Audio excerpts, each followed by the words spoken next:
Ok, bom dia, oitavos anos. A nossa aula de hoje ela fará uma revisão dos conteúdos que nós estamos estudando nos últimos dias, que é a análise do texto dissertativo e a transitividade verbal. No final da aula, eu estarei explicando para vocês uma atividade que vocês estarão fazendo, baseada exatamente nas questões que nós estaremos resolvendo hoje, que é a análise do texto dissertativo e, dentro do texto dissertativo, identificar esse processo de construção das orações, usando os verbos e classificando os verbos em verbos transitivos, intransitivos ou verbos de ligação. Ok? Então, nós vamos iniciar com um texto que se encontra lá na página 25. Eu vou pedir para vocês abrirem a apostila de vocês na página 25, porque mesmo que eu projetei o texto aqui, eu preciso que vocês acompanhem aí na apostila de vocês. Eu pedi para que vocês pegassem o marca-texto, porque eu preciso que vocês marquem, anotem, sinalizem os elementos que nós estaremos estudando a partir de agora. Ok? Então, vamos lá. O texto que aparece na página 25 é o seguinte: tombamento, preservando um passado sempre contemporâneo. Então, é um texto que vai discutir, que vai dissertar sobre a importância de tombar certos locais, certas construções, certos ambientes, certos edifícios, considerando-os assim como patrimônio histórico. Nesse caso aqui, o texto vai discutir sobre uma pacata cidade, uma cidadezinha lá no interior de Minas Gerais, chamada cidade de Itaúna, e que é uma cidade que estão se discutindo, pelo menos no momento aqui da produção do texto, sobre transformá-la ou não em patrimônio histórico.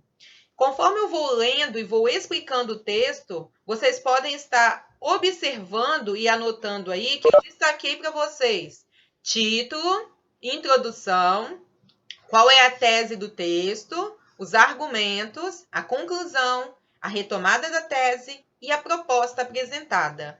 Por que eu destaquei? Porque esses elementos aqui são os elementos essenciais para a construção de um texto argumentativo. Toda vez, de um texto dissertativo, perdão, pessoal, toda vez que eu estiver discutindo ou comentando sobre um texto dissertativo, eu tenho que ter certeza que esses elementos listados aqui, no nosso lado esquerdo, eles estão presentes no texto. O título é o nosso elemento de destaque, porque ele vai chamar a atenção do leitor. Então, ele precisa ser um texto que desperte a curiosidade. Observem que aqui a autora começou com tombamento, 2 pontos, preservando um passado sempre contemporâneo. Ou seja, o tombamento é algo importante. Por quê? Porque vai preservar um passado sempre contemporâneo. Nós temos aqui uma espécie de uso dos 2 pontos para dar uma explicação. É o que nós estudamos há pouco tempo, que é uma espécie de aposto, lembram disso? Eu tenho uma explicação de por que o tombamento é importante, o que é o tombamento, em que consiste o tombamento. E aí ele explica que o tombamento preserva um passado sempre contemporâneo. Partindo desse princípio aí, que o texto nos chama a atenção, nós vamos lembrar que, basicamente, o texto dissertativo está estruturado em 4 ou 5 parágrafos. Eu comentei com vocês que 3 é possível, mas a gente vai evitar o uso de 3 porque acontece que o segundo parágrafo que traz os argumentos fica um parágrafo muito grande, muito longo. Então, nós vamos fazer basicamente em 4 ou até mesmo em 5. Se vocês observarem esse texto aqui, nós temos 6 parágrafos, ou seja, a pessoa que produziu, ela fugiu um pouquinho da norma, da regra. Entretanto, ela desenvolveu o texto dentro daquilo que foi pedido: introdução, argumentos e a conclusão, ok? Mesmo a gente tendo um modelo básico, que seriam aí 5 parágrafos ou 4, nada impeça que a pessoa que pediu, ou o concurso, ou a professora, direcione para dar mais liberdade de escrita. Ok até aqui, pessoal? Alguma dúvida, alguma pergunta? Ok. Então, vamos lá. Eu vou fazendo a leitura, vocês vão acompanhando comigo, e aí vocês podem ir assinalando tudo que está marcado aí, tá? O texto já começa direcionando para a gente qual é o elemento que merece ser tombado, qual é o local que vai ganhar destaque aí nessa questão do tombamento. Itaúna. E aí ele vai definir para a gente quem é, onde fica, né, a cidade de Itaúna. Itaúna é uma pacata cidade do centro-oeste de Minas Gerais, cuja origem data do começo do século XX. Observem que até aqui nós temos só um momento para situar-nos em onde fica a cidade de Itaúnas, né? Desde então, a cidade cresceu e ganhou importância, sem, no entanto, perder sua história, conservada através de edifícios e obras cujo estilo remonta à arte eclética e por meio de sua bela Praça da Matriz, com suas frondosas árvores centenárias. Olha só, houve uma descrição da cidade de Itaúnas. Olha o que a autora fez aqui. Ela não só nos situou onde fica Itaúnas, como ela fez questão que a gente entendesse, que a gente pudesse visualizar como é a cidade de Itaúnas. Então, né, nós temos uma igreja matriz, uma praça, edifícios, né, grandiosos, e ela vai descrevendo. No entanto, o progresso tecnológico e urbano, um bem necessário, vem ameaçando a preservação de tais artefatos, pois certos progressistas insistem em suas derrubadas. Agora já apresentou para a gente um problema. Apesar da cidade de Itaúna ser uma cidade bonita, cheia de belezas, algumas pessoas insistem em derrubar os elementos naturais, característicos da cidade, para mostrar, para apresentar o progresso. Eles não se atentam ao fato de que o progresso se dá, primeiramente, pela preservação da história local, o que faz do tombamento um ato fundamental para o avanço almejado. E aí eu vou dar uma paradinha para vocês observarem que eu assinalei para vocês que essa é a nossa tese. A gente sabe que o primeiro parágrafo corresponde à introdução. E nele, além da apresentação do assunto, a autora vai inserir, vai demonstrar aí qual é a sua tese. Ela quer discutir sobre o quê? Ela vai criar argumentos sobre o quê? Nesse caso, o argumento criado está em cima do fato de que o progresso não pode acabar com a preservação. O progresso ele tem que valorizar os elementos naturais. Por isso, o tombamento é um ato fundamental para o avanço almejado. Então, essa é a nossa tese. Ou seja, a autora vai apresentar argumentos, e aqui ela fez uma explicação bem pomposa, vamos dizer assim, ela usou 4 argumentos para dizer por que o tombamento é um ato fundamental. Então, a partir desses 4 argumentos, nós vamos começar a análise do segundo parágrafo, que traz o argumento 1. Determinadas obras fazem parte do cotidiano dos itaunenses, estando intimamente ligadas à sua história e à cultura da cidade. Penso que essas obras eternizam fatos que a cidade viveu e os preservam para as gerações futuras, concedendo a todos a chance de lembrar ou mesmo conhecer a bela história do lugar em que viveu. Ou seja, o primeiro argumento, o argumento 1, partiu ali de um argumento pessoal. A autora se posicionou. Então, ela colocou a ideia dela, ela argumentou de acordo com as coisas do cotidiano. Ou seja, a história do local é bela e precisa ser preservada. Então, vocês podem puxar uma setinha e colocar o argumento 1 é uma análise pessoal, é uma abordagem cotidiana. Ela citou o cotidiano dos itaunenses. Tanto que ela fala aqui, o cotidiano dos itaunenses. Terceiro parágrafo que traz nosso segundo argumento. Muitos dizem que o tombamento atrasa a economia e urbanização e prejudica o dono do bem tombado. Observem que aqui nós temos um contra-argumento, ou seja, ela acha que é importante, mas algumas pessoas dizem contra. E aí nós já estudamos isso nas nossas últimas aulas, sobre a questão do contra-argumento. O argumento é esse, eu penso que deve ser feito assim, entretanto, algumas pessoas são contra. E aí é apresentado para a gente esses contra-argumentos. Então, continuando, nós temos assim, muitos dizem que o tombamento atrasa a economia e a urbanização e prejudica o dono do bem tombado. Agora ela vai justificar o porquê. Porém, atualmente, o governo isenta diversos impostos do proprietário desses lugares e ele não se torna impedido de usufruir do bem conforme queira, desde que o preserve. Então, ela já disse que não é bem assim. Além disso, olha o que ela vai fazer agora. Ela vai usar um argumento de provas concretas. Ela vai mostrar que isso já acontece em determinados países e como funciona. Além disso, o tombamento não é empecilho à economia e urbanização, mas aliado destas. Um bom exemplo é visto na Europa e na Índia, onde velhas residências se transformaram em hotéis de alta lucratividade, permitindo o avanço econômico. Então, ela argumentou usando aí uma prova concreta. E aí, retomando e repetindo e respondendo a pergunta da Julie, que eu já falei isso quando a gente começou, se o texto tiver 4 parágrafos, ele diz para mim que os 2 parágrafos do meio trazem argumentos. Basicamente, o texto precisa ter, no mínimo, 2 argumentos, ok, Julie? No mínimo, ele precisa ter 2 argumentos. Então, se eu tiver 4 parágrafos, significa que eu tenho introdução, argumento 1 e 2, conclusão. Se eu tiver 5, aí porque você quer colocar 3 argumentos. A autora aqui quis colocar 4, mas o mínimo que você tem que colocar são 2 argumentos. Ok? Mateus, eu não vou responder a sua pergunta agora, porque nós vamos ver no decorrer do texto como a autora vai pontuar isso aí. Então, guarda a sua perguntinha aí mais para frente. Então, a partir disso aí, nós vamos para o 4º parágrafo, argumento 3. Alguns artefatos tombados estão intimamente ligados à história de Itaúnas, e sua desvinculação já não é mais possível. Ou seja, ela buscou comprovar por meio de argumentos de valor histórico. Ela pegou o que acontece no dia a dia, e historicamente não dá para a gente retirar algumas imagens, alguns monumentos do cenário, da história de Itaúnas. Portanto, eles precisam ser tombados. E aí, a partir dessa afirmação dela, você já tem uma confirmação, vamos dizer assim, uma retomada da tese, porque lá no primeiro parágrafo, no finalzinho, quando ela põe a tese, ela diz que o tombamento é fundamental e inevitável, ok? Então, continuando.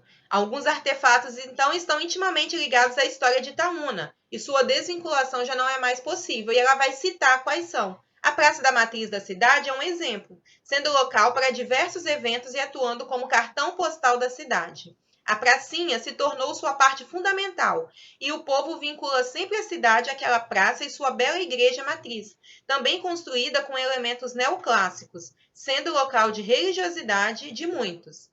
Cabe ressaltar também o papel das árvores dentro daquele local, que já tombadas, constituem a beleza natural e retêm grande parte da poluição do centro da cidade. O que a autora fez aqui? Ela partiu da ideia de elementos do dia a dia, de cenas do cotidiano, que já estão inseridos dentro da história dessa cidade de Itaúna. Então, ela quis dizer que não tem como pensar em Itaúna como uma cidade sem esses elementos, a igreja, a pracinha, as árvores. Ou seja, aí, Mateus, já vou retomar o que você perguntou antes. Ou seja, ela está o tempo todo chamando atenção para o fato de que é inevitável o tombamento de alguns elementos ali na cidade. Ou seja, volta lá no primeiro parágrafo, o que faz do tombamento um ato fundamental para o avanço almejado. Itaúna precisa receber, né, essa ordem aí de ter esses elementos tombados. Itaúna precisa ser reconhecida como patrimônio histórico. Próximo parágrafo aqui, que é o nosso 5º parágrafo, e traz para a gente o 4º argumento, e é um argumento aqui de raciocínio lógico. Por que eu digo que é um argumento de raciocínio lógico? Porque o tempo todo ela foi chamando a atenção para a gente de que é necessário fazer isso, o progresso vai ser importante, sim, mas a história da cidade não pode ser deixada de lado. E aí, nesse momento, ela diz o seguinte: além de garantirem a singularidade de Itaúna perante outras cidades vizinhas, os artefatos tombados asseguram um aquecimento no setor turístico, uma vez que diversas pessoas se interessam em conhecer tais locais que remontam a belezas do passado e estão intimamente conectadas ao presente. Ou seja, o argumento 4 foi um argumento de raciocínio lógico, sem dizer que, quando eu tombo, né, uma cidade como patrimônio histórico, eu atraio também turistas. Eu estou deixando bem nítido para as pessoas de que há alguma coisa interessante naquela cidade para ser mostrada, que a história da cidade é algo interessante. Então, ela usou aqui um raciocínio lógico. E o nosso último parágrafo, ele traz para a gente a conclusão, fechando o texto. E o que a autora faz? Ela retoma a tese e apresenta a proposta dela. Geralmente, a gente tem textos dissertativos, em que nós temos um problema para ser resolvido. Qual é o problema que a autora quer colocar em questão aqui? Quem quiser abrir o microfone e comentar para mim, pode. Qual é o problema encontrado nesse texto aqui que a autora tenta discutir?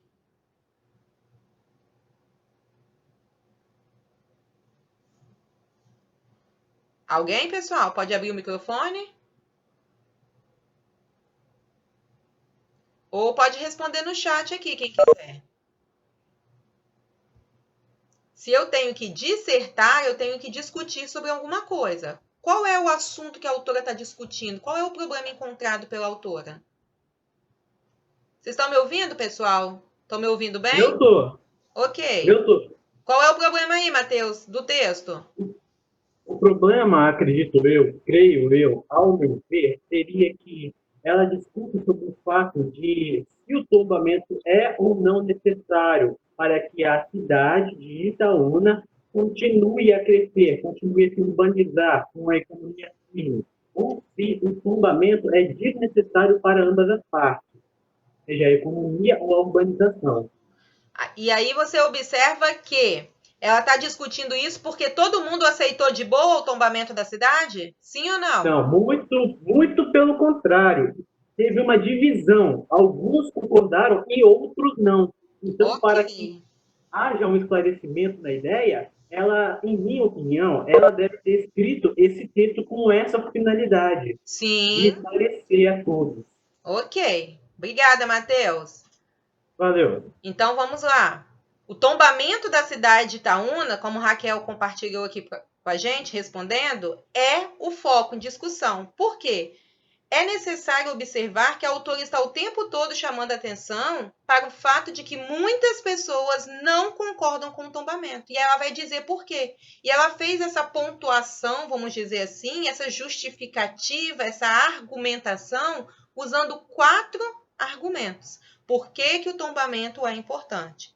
E ela conclui dizendo o seguinte, olha o elemento que ela usou aqui para a conclusão. Então, ou seja, a partir de tudo isso que nós já vimos aqui, então, percebe-se que o tombamento histórico é algo inevitável a uma cidade consciente que preserva suas raízes, assim como a urbanização também o é. Ou seja, ela retomou a tese aqui em cima. A tese dizia que o tombamento é um ato fundamental para o avanço almejado. Observem que ela praticamente repetiu a ideia aqui embaixo.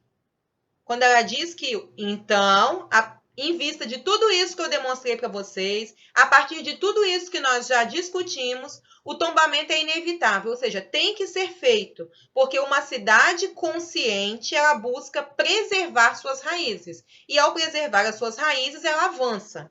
E ela continua dizendo, a conciliação entre esses dois fatores, como já é feito em diversas cidades, é a melhor opção para o avanço delas. Ou seja, ela vai apresentar como proposta conciliar o tombamento histórico com a questão da modernização.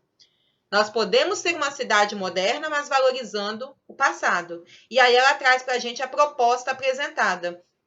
Simples ações como tombamento de bens, que realmente preservam a história e o maciço investimento governamental para que se tornem também atrativos turísticos, além da sua correta utilização por parte da comunidade, permitirão que a memória de diversos itaunenses seja preservada e a cidade progrida em plenitude. Qual é a proposta que a autora apresentou para fechar o texto? Realizar o tombamento, unindo, juntando, trabalhando junto a ideia de tombamento histórico e desenvolvimento urbano. Ou seja, juntar o passado e o presente. Ficou claro para vocês isso aí, pessoal? Ela conclui o texto apresentando como solução o fato de que as pessoas precisam estudar como isso será feito. E nós não podemos retirar nenhum e nem outro. Tem que ter o tombamento e também precisa ter essa valorização da urbanização do presente. Alguma pergunta sobre o texto? Deu para todo mundo estar fazendo essa anotação aqui no texto de vocês? Tudo isso que aparece no lado esquerdo aqui, vocês anotaram no texto? Certinho? Então, vamos lá. Nós vamos estar fazendo junto as atividades. Se alguém já tiver respondido, que ontem eu mandei uma mensagenzinha lá no Positivo On, avisando quais seriam as páginas, se alguém pudesse estar fazendo. Então, nós vamos estar fazendo juntos para quem não fez, tá? Primeira questão, ela diz assim, assinale a alternativa que apresenta a tese do texto. E aí eu vou voltar um pouquinho no texto para chamar a atenção de vocês para o fato de que nós temos uma tese lá no primeiro parágrafo e nós temos uma retomada dela lá no último. Então, se vocês observarem aí, nós vamos ter que procurar qual é a parte do texto que foi retirado, que funciona para a gente como a tese do texto. Alguém fez e gostaria de estar respondendo? Certinho, Matheus. É a terceira opção. A conciliação entre a urbanização e o tombamento histórico é a melhor opção para o progresso da cidade de Itaúnas. Só chamando a atenção que essa tese está confirmada aqui embaixo, tá? Mas ela é, na verdade, uma ideia de paráfrase. O que é uma paráfrase? Quando você reescreve com outras palavras. Então, é a mesma ideia do que aparece aqui no primeiro parágrafo. Certinho, pessoal? Então, a resposta é essa daqui, ó. A conciliação entre a urbanização e o tombamento histórico é a melhor opção para o progresso da cidade de Itaúna. Continuando. 2. Estão abaixo transcritos 2 argumentos dos quais se opõem ao tombamento. Registre os respectivos contra-argumentos apresentados pelo autor. Ou seja, nós temos o argumento e um contra-argumento. E aí alguém diz assim, né? Ela cita que algumas pessoas dizem que o tombamento prejudica o dono do bem tombado. O que a autora fala sobre isso? Vamos voltar ao nosso texto aqui. Quem respondeu essa daí? Poderia estar participando? Fala, Matheus, o que você respondeu aí? Eu respondi conforme no texto, porque logo depois de essa frase ser escrita, vem outra dizendo a seguinte questão. Porém, atualmente, o governo incita diversos impostos do proprietário desses lugares e ele não se torna impedido de usufruir do bem conforme queira, desde que o preserve. Certíssimo. A resposta está lá no terceiro parágrafo.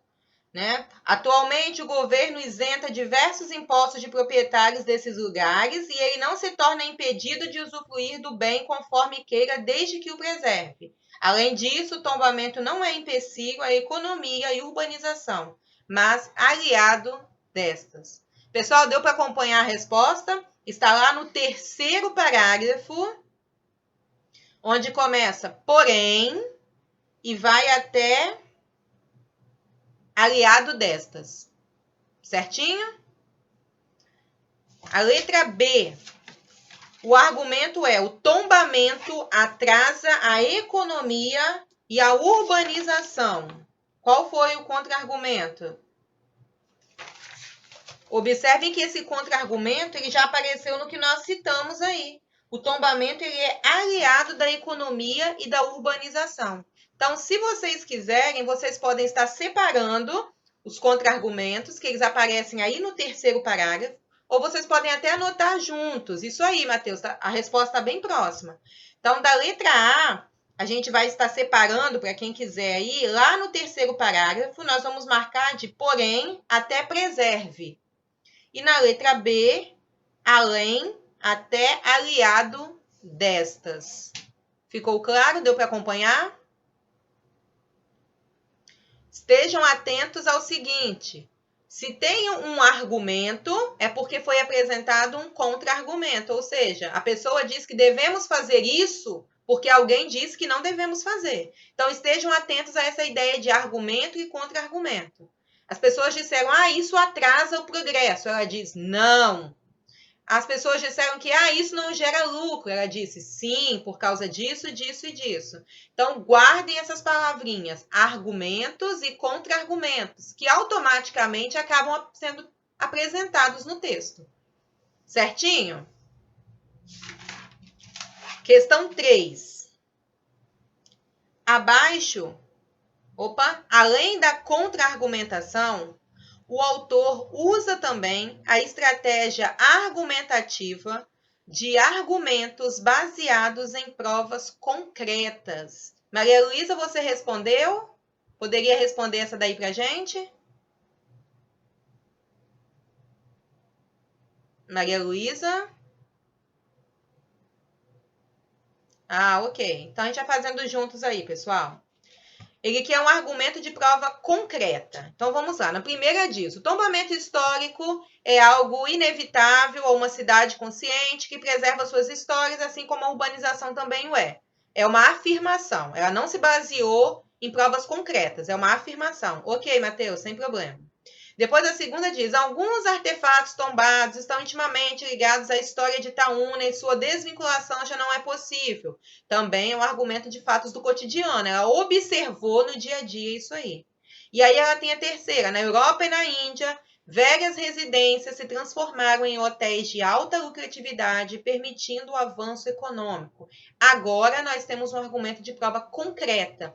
Ou seja, ela confirmou que esse modelo, que essas atitudes já foram tomadas, já foram realizadas onde? Na Europa e na Índia, fazendo com que velhas residências virassem hotéis de alta lucratividade. Esse é o nosso argumento de prova concreta. Se você quiser anotar, o que é o argumento de prova concreta? Você vai citar fatos semelhantes que já ocorreram em outros países, em outras instituições, pesquisas que já foram realizadas comprovando isso. Por isso que é um argumento de prova concreta. Na última, ele diz, cabe ressaltar também o papel das árvores daquele local. Quando ela já começa com cabe ressaltar, ela está chamando a atenção para um elemento do cotidiano. Ou seja, vamos lembrar também, e aí ela cita aí, que já tombadas constituem a beleza natural e retém grande parte da poluição do centro da cidade. Então, a nossa resposta é a terceira afirmação, porque a 1, a 2 e a quarta são afirmações sobre fatos do cotidiano. Ela cita conforme ela vê, conforme ela observa no dia a dia. Certinho? Ok? Próxima questão. Tá dando para acompanhar, pessoal? Meu objetivo é a gente estar fazendo juntos mesmo, para a gente poder estar observando, identificando os elementos. Questão 4. Além dos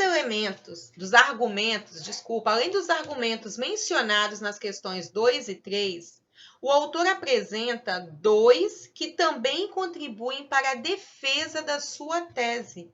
Transcreva-os nos quadros a seguir. Qual o argumento que ela apresenta para o primeiro argumento, vamos dizer assim, para a primeira afirmação que ela faz para defender a tese dela? Resumindo, qual é o primeiro argumento presente lá no nosso texto? Voltem um pouquinho no texto aí, para a gente poder identificar. Qual é o primeiro argumento que ela cita?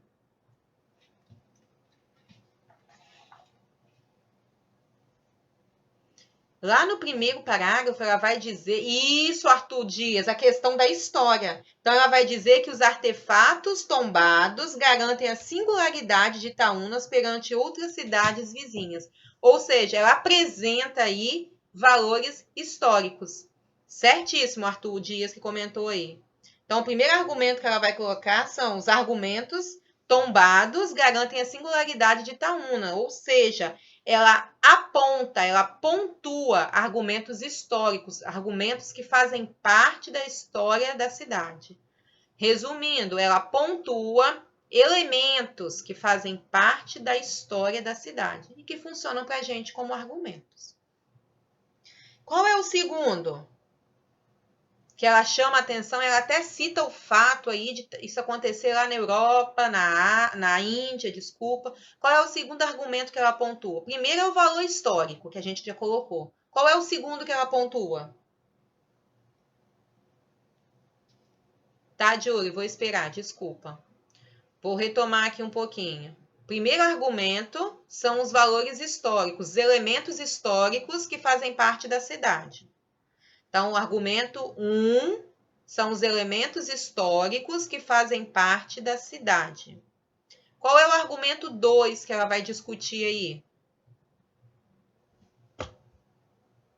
Qual o segundo tópico que ela chama a atenção? Não é bem a cidade, Arthur. Tem alguma coisa que ela cita dentro da cidade. O que vai acontecer com a cidade? Ela cita um outro fator. Ela comenta dos elementos históricos, ela cita de mais o quê? O que vai acontecer com a cidade se ela for tombada? Vamos pensar, a gente já discutiu no texto. O que acontece com a cidade?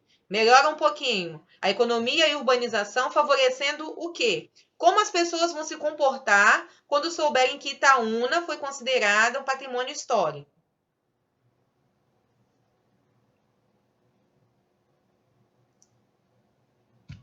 Voltem lá. Isso, Maria Eduarda, atrai turistas. Então, o segundo argumento é que ela vai mostrar que vai desenvolver o setor turístico. No primeiro argumento, isso aí, Júlia também. No primeiro argumento, ela coloca que os elementos históricos são importantes para preservar a história. E no segundo, ela cita o quê? O aquecimento do setor turístico. Ok?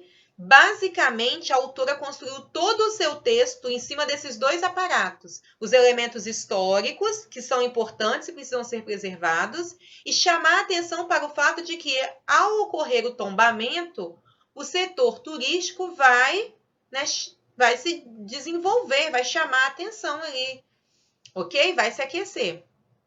Certo aí? Todo mundo acompanhou a questão 4? Posso dar continuidade? Ok. A questão 5, ela é bem facinha, né? Nós já até discutimos. Ela é mais uma forma da gente identificar lá no texto. Onde acontece a contextualização? Quais são os parágrafos que acontecem, ou o parágrafo, né? Que acontece a contextualização, que apresenta para a gente qual é o assunto a ser discutido.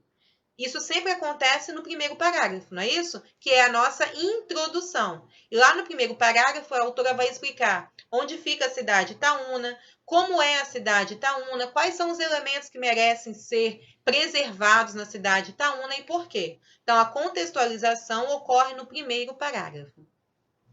A discussão, argumentação e contra-argumentação ocorrem no segundo, terceiro, quarto e quinto parágrafos.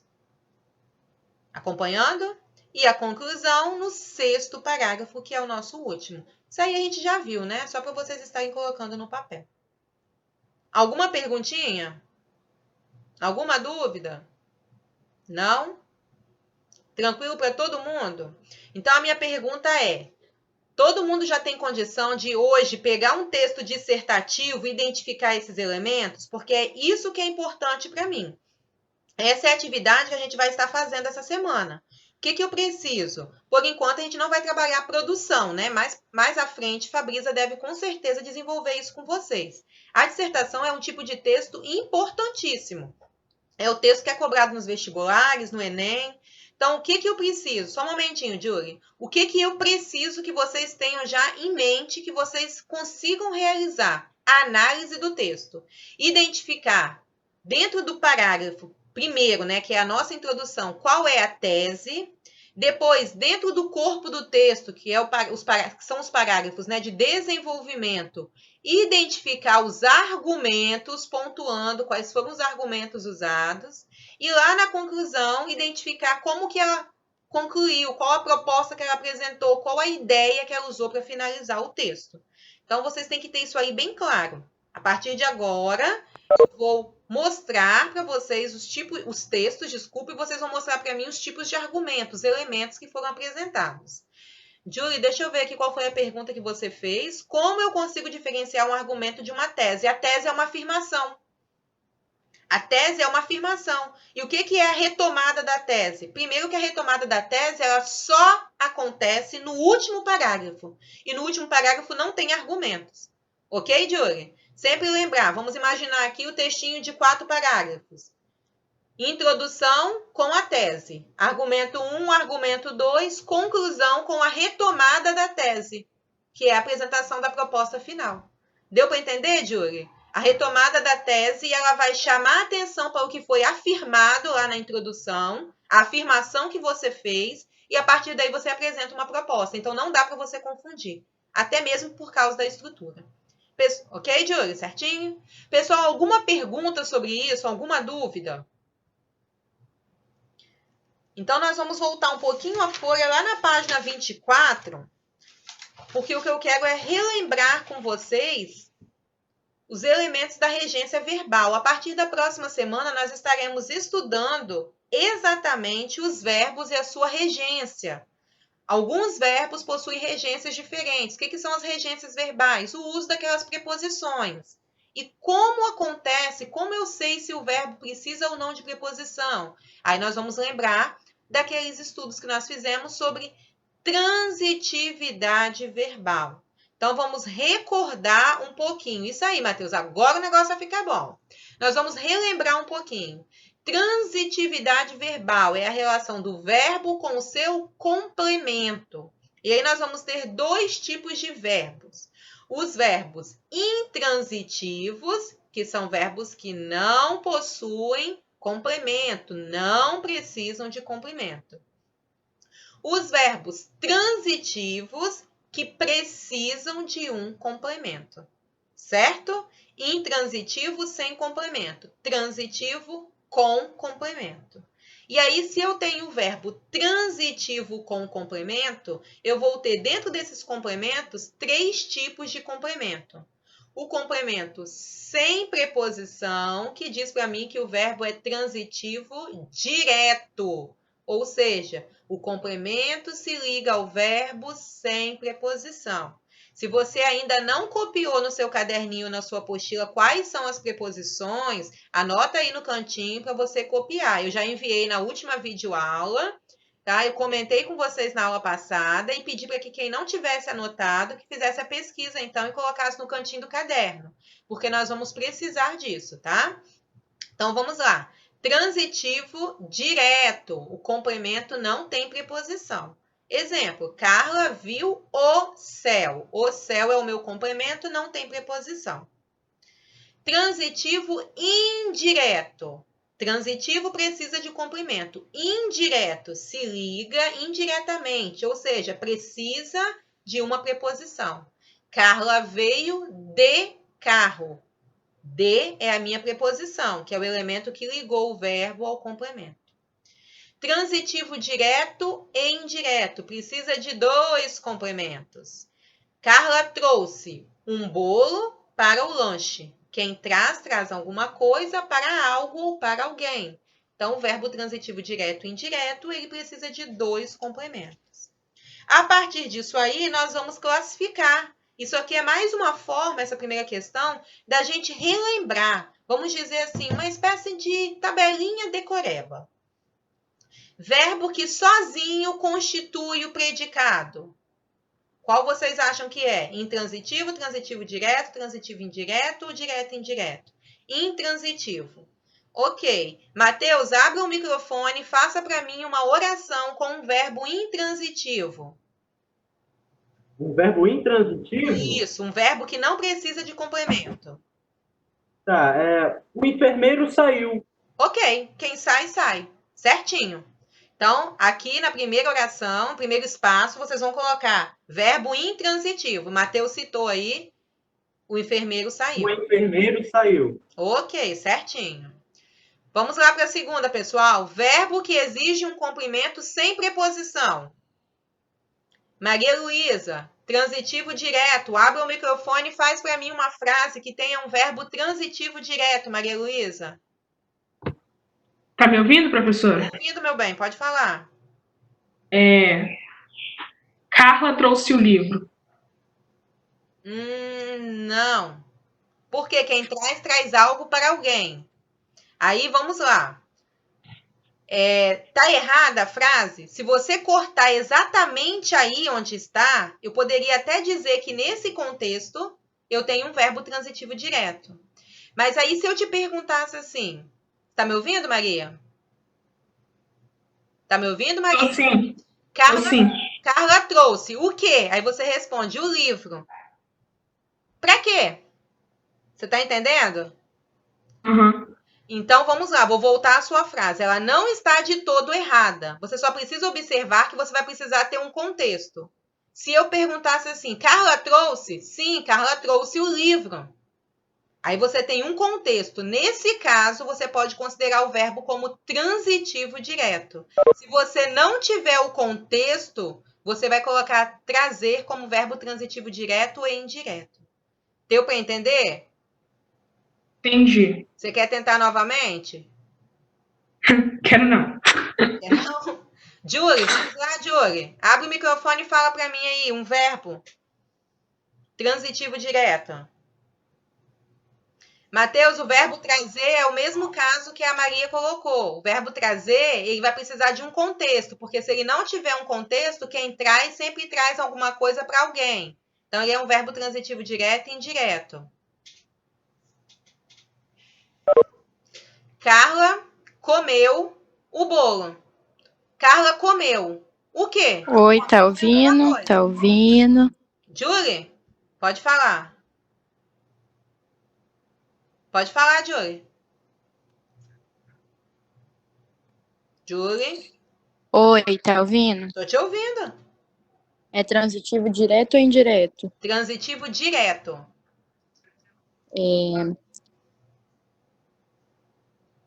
Ela recebeu um presente.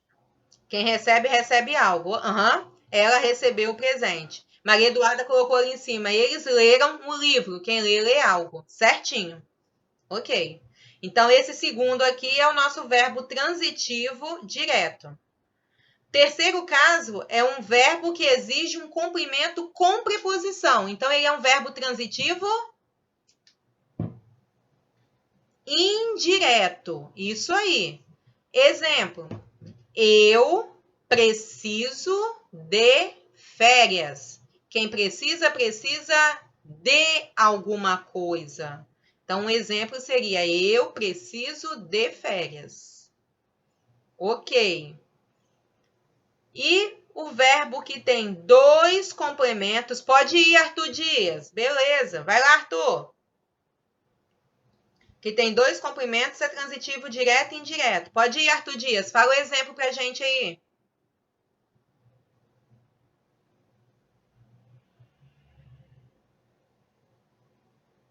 O último, Arthur.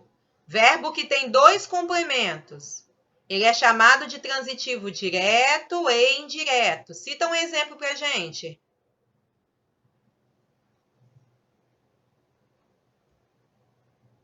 Arthur, tá me ouvindo?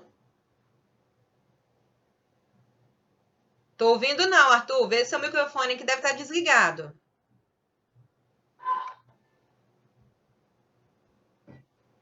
Arthur Dias, seu microfone está desligado. Fala agora. Tô te ouvindo. Espera aqui, Deus. Verbo que tem dois complementos ou Isso. verbo que... O verbo que tem dois complementos. Qual é o exemplo que você daria? Espera. Ai, ai.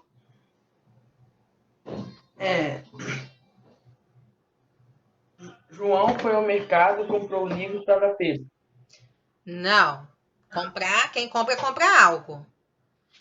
Mateus já colocou aqui, ó. Entreguei o livro ao meu amigo. Quem entrega, entrega algo a alguém. Precisa de dois complementos, Arthur.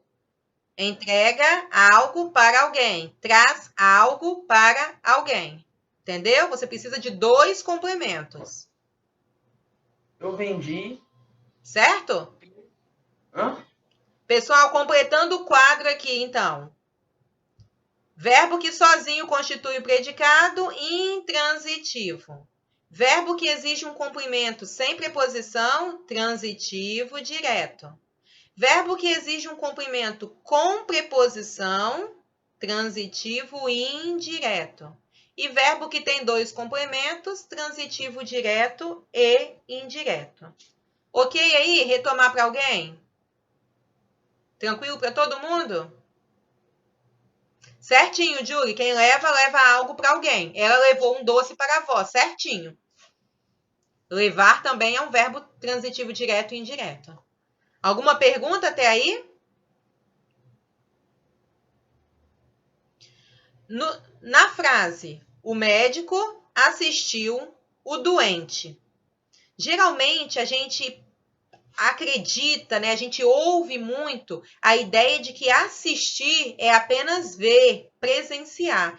E aí eu quero chamar a atenção para essa questão, quero que você já ponha um asterisco na frente dessa questão, para entender o seguinte: o verbo assistir, ele pode ser usado em dois sentidos diferentes. Então, ouçam já a informação que eu estou adiantando.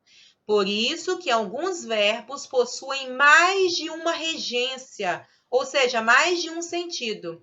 Pode ser assistir no sentido de ver, e aí quem assiste, assiste a alguma coisa. Por exemplo, eu assisti ao jogo, ao campeonato, ao filme, ao ocorrido, ao acidente. Ou seja, eu vi, eu presenciei. Nesse caso aqui, o médico assistiu o doente. O médico não ficou ali olhando para o doente. Vocês estão entendendo, pessoal? Não está no sentido de que o médico ficou olhando o doente. Senão o médico vai chegar ali e vai ficar fazendo o quê? Só olhar para o doente? Não. O que o médico fez? Ele ajudou. Ele prestou assistência. Então, vou repetir para vocês guardarem já, hein? O verbo assistir, ele tem dois sentidos. Assistir a alguma coisa. Observem a primeira regência. Quem assiste, assiste a alguma coisa. Ou seja, nesse caso, ele é um verbo transitivo indireto. Assistiu a alguma coisa. E ele também tem um sentido de ajudar, prestar assistência. Como o médico assistiu o doente. Ou seja, ajudou alguém. E agora ele é um verbo transitivo direto. Então, nesse caso, o médico assistiu o doente significa ajudar. Ok?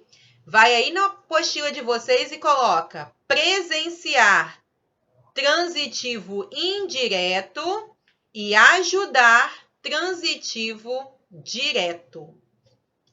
Repetindo, presenciar, transitivo indireto, e transitivo, isso mesmo, indireto, e ajudar, transitivo direto. Deu para entender? Faz o okzinho aí para mim, ou dá um ok aí, para eu poder saber que vocês estão acompanhando. Ok, obrigada. Escreva uma frase em que o verbo visar significa pretender. Já estou chamando também a atenção de vocês para o fato de que o verbo visar possui mais de uma regência. Visar no sentido de mirar, eu visei o alvo, eu vi o alvo. E aí quem visa, visa algo. Então, visar no sentido de ver é transitivo direto. Visar no sentido de pretender, como é colocado aqui, ó. Ou seja, almejar, desejar. Como assim, professora? Eu visei ou eu viso a um serviço ou a um emprego diferente. Eu viso a um cargo melhor. Nesse caso, visar está no sentido de desejar, de almejar. E aí, quem pretende, pretende o quê? Quem almeja, almeja o quê? A alguma coisa. Então, nesse caso, puxe uma setinha e anota aí, ó. Pretender é um verbo transitivo indireto. E aí, um exemplo seria... Podem colocar o mesmo exemplo, porque nós vamos retomar essas questões de regência aí, tá? É só para a gente já ir adiantando o nosso assunto da semana que vem. O exemplo... O vereador visava a um novo mandato. O vereador visava a um novo mandato. Ou Carla visava a um outro emprego, a um novo cargo. Errado, Matheus. Visa alguma coisa. Nesse caso aqui, ele está mirando.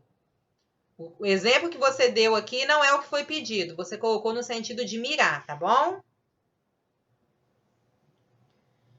Pessoal, deu para acompanhar? Outra questão que a gente vai deixar um asterisco na frente aí para estar lembrando essas questões de regência. Nossa aula da semana que vem será uma aula baseada nisso aí. Então, vocês precisam de trazer as preposições anotadinhas aí, tá bom? Na oração a seguir, o verbo ele é transitivo direto ou indireto. Por quê? Os alunos concordaram com a decisão do professor. Vamos lembrar aí, quem concorda, concorda com algo ou com alguém. E aí, Davi Deorce, responde pra gente. Esse verbo é transitivo direto ou indireto, Davi Deorce? Bom dia, professora. Bom dia. E aí? Eu acho que é transitivo indireto. Direto. Isso aí. Acho que é direto. Transitivo indireto. Indireto. Por quê? Porque quem concorda, concorda com algo ou com alguém.